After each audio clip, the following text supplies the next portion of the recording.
What's up, YouTube? And today we have an impact device, a slung shot from Coal Country Customs. This is from a gentleman in South Wales in the UK, the United Kingdoms.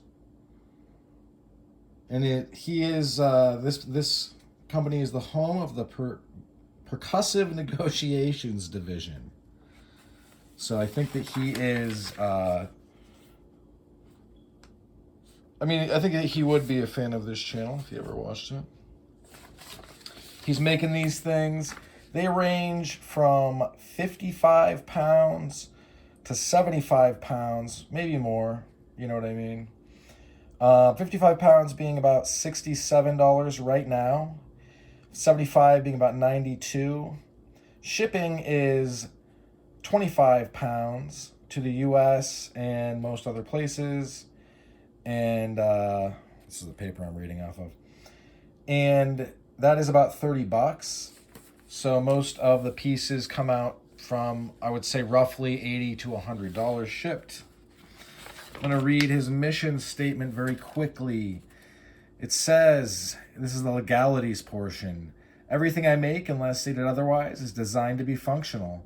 Whether you're purchasing something from me as a collector, I'm actually going to try to do these things at the same time, or an instructor, or someone who uses these items in a professional environment, it's your responsibility to ensure it's legal for you to possess, import, and or carry said items. Coal Country Customs accepts no responsibility for how you choose to use your CCC gear. Handmade, not hand assembled. Every item I sell is handmade. By that I mean everything is cut by hand, dyed by hand, tooled by hand, stitched by hand, and burnished by hand. I draw all my designs on paper, no CAD, no AI. I don't own a sewing machine. I don't use laser to cut my materials, and I've got the scars to prove it. Until the world ends, or until they bury me, the workmanship on everything I make is guaranteed, until the world ends or until they bury me, whichever comes first. However, there's a stipulation. I don't warranty against destructive testing, and I can't warranty against stupid. Understanding that a sap, albeit designed as functional, is a historically inspired item. Leather needs to be cared for or it'll degrade. It will also become more flexible as it breaks in. Lead is heavy, but it will deform if it strikes something harder than itself. These are the natures of these materials and cannot be escaped. You could call them inherent vices if you wanted to. Note, I consider, okay, and this is why I printed this out, because I feel like there's like some beauty in what I'm about to read, because I keep saying this in my videos, so. Something like this. So it says, no, I consider heavy strikes on bob dummies or similar to be destructive testing and won't warranty against any damage sustained to your item through this. Dummies like these are made from material denser than any traditional area where a sap would be used, and they don't fall down. P.S. Owning a bob dummy doesn't make you an expert in striking, self-defense, or material tensile strength. You can buy them on Amazon, the same place you buy your instructor patches. What a gent. What a well-spoken individual. Wow, he knows. He knows that, I'm just going to leave it at that he knows. We're going to get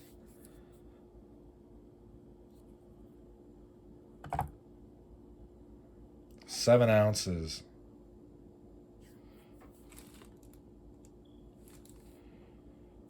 Forgive any shaking. And that's all we're going to do for that. This is in total about 7.5, 7 3/4 inches across. It's about 2. Thickness wise, it's about a 1/2 inch. To put it in comparison, this is Witch Doctor Zero's Little Devil.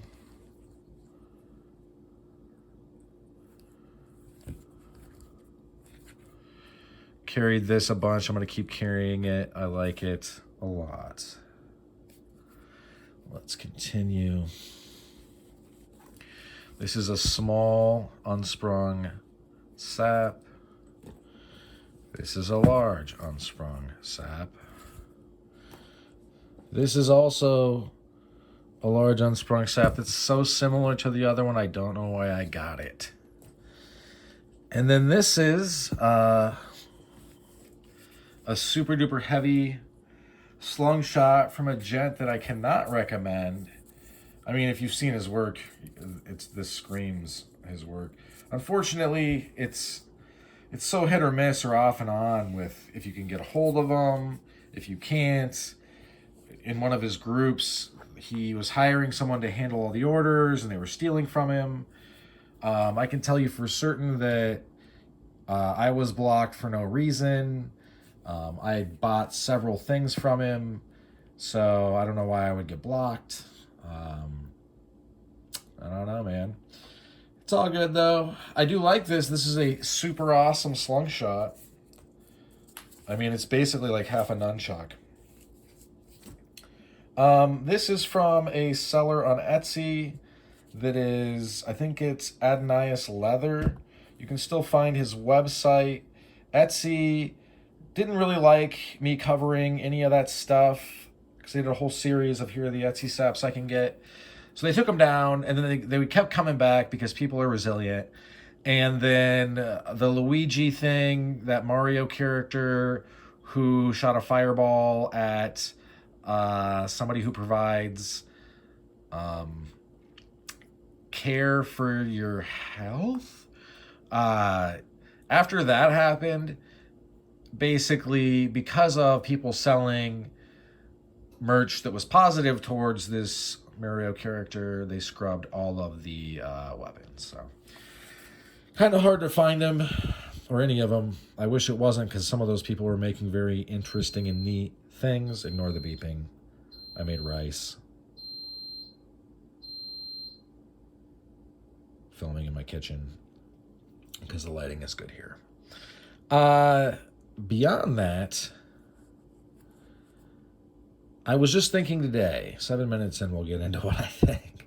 I was just thinking today that these little guys are very useful. I have two like this. I have a sprung one and an unsprung one. I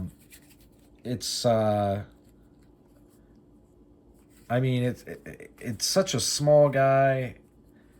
Pretty easy. The spring does move around in there. It's not seated necessarily. Kind of floats, which is just fine. It is attached, I believe.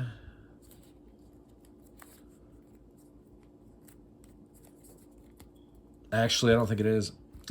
That's fine though. I really, really like this one and the other one I have. The other one is no, still sprung. It's just it's just a solid piece. So it's a little bit stiffer. This one has a lot more, wobbly. You just forget it's in your pocket. If you notice something, these guys are the same. Sorry this is moving around so much. I need to figure out a permanent fix for this, but in any event. So I wanted to get this on the channel ASAP because I'm going to be carrying this. I am very impressed with this piece. I think I've been missing out by not patronizing this person more. Not patronizing in like the sarcastic sense where you torment someone and patronize them, but patronizing as in give them your patronage.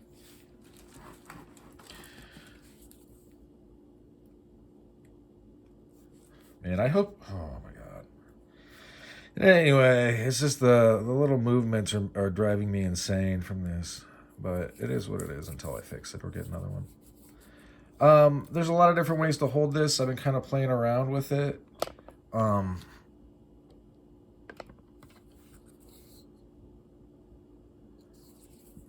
Obviously, you can have it like this. You could have it all the way down here and be swinging it.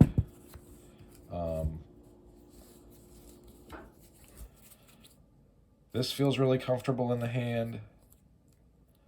I love the coffin-shaped load, the ignat of lead. So this will patina. It's going to pick up marks. I am going to carry it. I have no plans to keep it to resell it or something like that.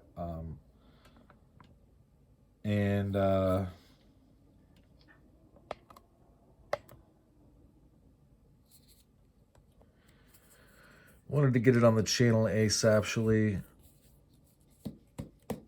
I think any way would work, whether this way or this way. Obviously, everybody says, and I agree, that you bring it up under the chin. You know, weapons like these should be felt before they're seen, type of deal. I'm just really, I mean, it's hard to like convey, besides me just saying it outright. But I'm just very impressed with this, and I can see why I keep seeing his stuff around. Normally, he does like a drop of 6 to 8, and then I missed a slung shot, and then I had him make one for me, or he offered to. I commented like, "Oh, I missed it," and so he was like, hit me up. I was like, "Oh, I can make you one." And I was like, "Hell yeah!" And I'm glad I did, because this is just what I want. He has a gambler that is like, it's like a bigger version of this with a smaller thing there. This is going to break in and soften this right here. It's going to be more floppy basically, but this is very thick stuff. And I do like how he did this a lot, how this goes up into there. He's cut out that, oh, where's my thing? He's cut it out. You can kind of see.